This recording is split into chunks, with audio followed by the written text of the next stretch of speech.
जैसे कि हमने पार्ट 1 में हाल ही में हुए ब्रिक्स समिट के हर एक पहलू के ऊपर चर्चा किया। If you have not watched part 1, do watch it, link is in the description.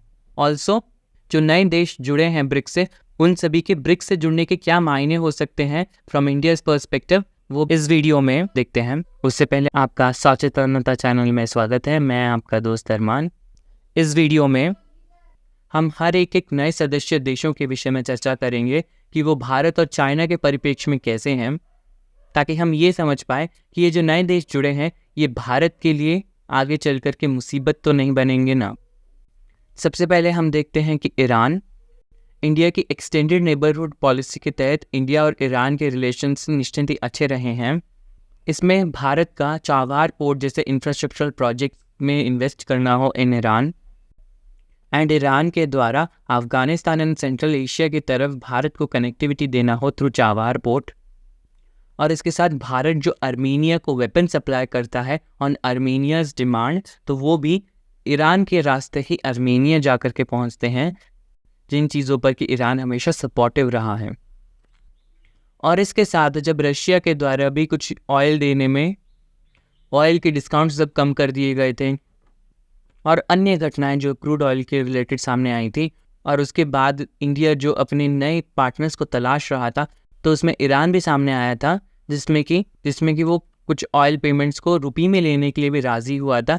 इसके साथ वो 90 डेज़ का टाइम दे रहा था फॉर द पेमेंट। नॉर्मली जो पेमेंट का टाइम दिया जाता है दैट इज़ 60 डेज, परंतु उससे भी इतना बढ़ा करके भारत के लिए ईरान सहूलतें दे रहा था, जिससे ये निश्चिंत ही पता चलता है कि भारत और ईरान के मध्य अच्छे संबंध हैं। परंतु इंडिया बड़े स्तर पर ईरान के साथ पार्टनरशिप नहीं कर पाता है। इसके पीछे का कारण है यूएस सैंक्शंस जो कि ईरान के ऊपर लगाए गए हैं, जिस कारण से कि इंडिया निश्चिंत ही थोड़ा सा ईरान से दूर हो गया है। वाइल चाइना के रिलेशंस बहुत ही स्टेबल रहे हैं और कई मायनों में ईरान चाइना का अलाई दिखता है, परंतु फिर भी ईरान के लिए इंडिया एंड चाइना दोनों ही इम्पॉर्टेंट कंट्रीज़ हैं। बट ईरान रशिया के साथ पूरी तरह अलाइंड है, फुल सपोर्टिव है। With this Russia China and Iran China relations मजबूत होने के चलते ये ईरान रशिया चाइना की ट्राइलेटरल ग्रुपिंग भी मजबूत हो जाती है, क्योंकि ये आइडियोलॉजिकली भी बहुत सिमिलर हैं। ऑल्सो ये एंटी अमेरिकन स्टैंस रखते हैं, और इन जैसे कई कारणों से इनकी ट्रायो ग्रुप स्ट्रांग हो जाती हैं। परंतु इनके सामने इंडिया और ईरान के बायलैटरल रिलेशंस फीके पड़ जाते हैं। जबकि ब्रिक्स में अब रशिया, ईरान और चाइना तीनों ही रहेंगे, तो उनकी एक अलग ही जुगलबंदी दिखेगी।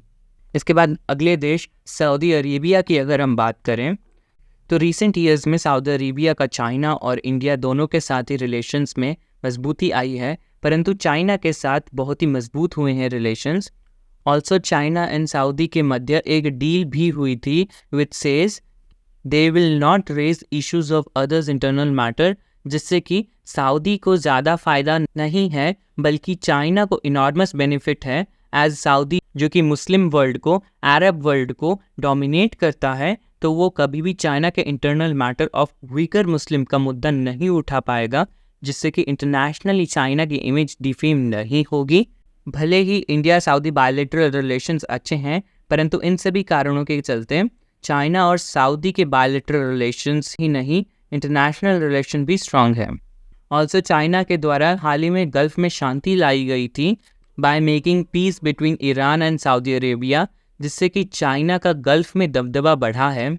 इसका प्रमाण हाल ही के यूएसए एंड चाइना के प्रेसिडेंट के दौरे में सऊदी के द्वारा वेलकम प्रोसीजर में फ़र्क को देखा जा सकता है, जिसमें कि बाइडन को सिर्फ मुक्का मार करके आमंत्रित किया गया, परंतु शी जिनपिंग को एयरफोर्स के साथ घोड़ों के साथ विशेष अतिथि का सम्मान देते हुए शी जिनपिंग का भव्य वेलकम किया, जो कि शायद ही कभी सऊदी ने किया था।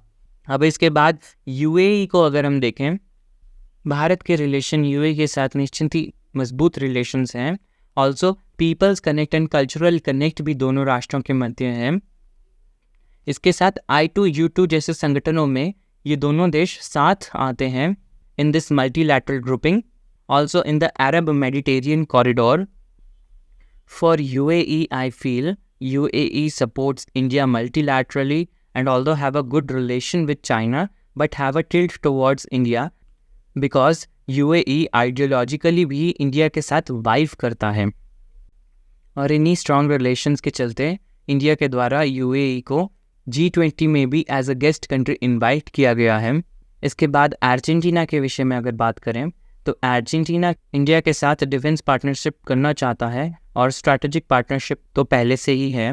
ऑल्सो विद चाइना उनके रिलेशंस बुरे नहीं हैं। अर्जेंटीना को देखते हैं तो ये इंडिया के लिए नो गेन नो लॉस वाला सिचुएशन है, बट इंडिया कुछ इनिशिएटिव्स के चलते अर्जेंटीना का फुल सपोर्ट ले सकता है as Argentina's gold lithium like minerals का एक नेचुरल रिसोर्स रिच कंट्री है, जिसमें कि चाइना का माइनिंग एंड एक्सट्रैक्शन में इन्वॉल्वमेंट है, जो कि चाइना एंड अर्जेंटीना के trade relations and business relations को स्ट्रेंथन करता है। इसी कड़ी में इजिप्ट के विषय में हम चर्चा करते हैं। तो इजिप्ट जोग्राफिकली बहुत ही ज़्यादा इम्पॉर्टेंट हो जाता है। ऑल्सो इजिप्ट के प्रेसिडेंट को इस साल के रिपब्लिक डे में चीफ गेस्ट के तौर पर इनवाइट किया गया था। ऑल्सो इजिप्ट को भारत के द्वारा G20 में भी एज अ गेस्ट नेशन बुलाया गया है और इन्हीं सभी के मध्य इजिप्ट के द्वारा इंडिया को भी एक specially dedicated industrial zone Egypt के द्वारा दिया जाना था in the Swiss canal economic zone, जो कि पहले इजिप्ट चाइना को भी मुहैया करवा चुका है। और रिसेंटली प्रधानमंत्री मोदी भी इजिप्ट के विजिट पर गए थे और इन्हीं सभी इनिशिएटिव से इंडिया इजिप्ट को और भी ज़्यादा क्लोज ला रहा है। परंतु इजिप्ट एंड चाइना के रिलेशंस भी ख़राब नहीं हैं और दोनों ही राष्ट्रों के मध्य में बहुत हद तक बेहतर संबंध देखने को मिलते हैं। भले ही अभी इनकी इकोनॉमी इतनी बेटर परफॉर्म नहीं कर रही है, इकोनॉमी वाइज ये एक अनस्टेबल कंट्री है, परंतु फिर भी इन्हें ब्रिक्स नेशन का भाग बना लिया गया है। और नए देशों में जुड़े अंतिम देश को अगर देखें तो वो इथोपिया है और इथोपिया भी जियोपॉलिटिकली बहुत ज़्यादा इम्पोर्टेंट हो जाता है क्योंकि यहाँ पर अफ्रीकन यूनियन का हेडक्वार्टर है और अफ्रीकन यूनियन में इस देश की एक अच्छी खासी पकड़ है। Recently India started to make diplomatic ties more stronger. Also China के भी करीब है ये देश, परंतु इंडिया इथोपिया में भी अपनी प्रेजेंस बढ़ा रहा है जिससे कि वो चाइना से भी बेटर पार्टनर इथोपिया का बन सके। तो ये था वो detailed analysis of the newly joined countries in BRICS, जिससे कि हमने ये देखा कि इन सभी देशों का ब्रिक्स संगठन में जुड़ने से भारत के लिए फ़ायदेमंद है या नहीं, या फिर कम से कम एक नुकसानदायक स्थिति में ना हो। इस वीडियो के लिए इतना ही। आपका सचेतनता में आने के लिए धन्यवाद। Thank you for watching part 2। Now see you in part 3।